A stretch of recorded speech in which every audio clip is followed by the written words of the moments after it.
প্রথম কাজ আপনার কি হবে? আমি সুনীলদার সঙ্গে কথা বলছি।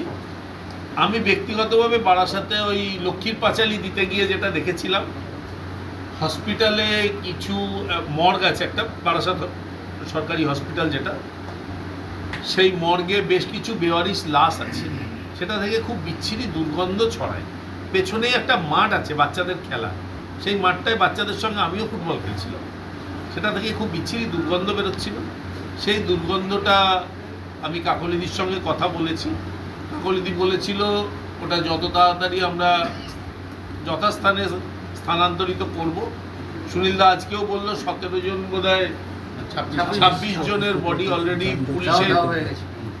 পুলিশের নিয়ম অনুযায়ী, পুলিশের আইন অনুযায়ী সেটা দাহ হয়েছে। বাকিগুলো খুব তাড়াতাড়ি যাতে করা যায় সেটা আমরা এই সপ্তাহের মধ্যে হয়ে যাবে। এই সপ্তাহের মধ্যে হয়ে যাবে। দাদা বারাসাতে যানজট নিয়ে একটা সমস্যা আছে। যানজট আমি আসছি।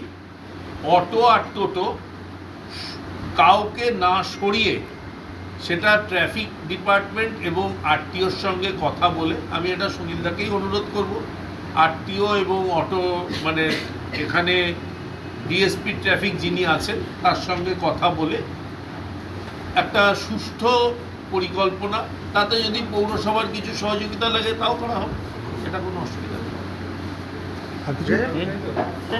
আর জল প্রকল্প হচ্ছে তো, আর গার্বেজ এখানে বোধহয়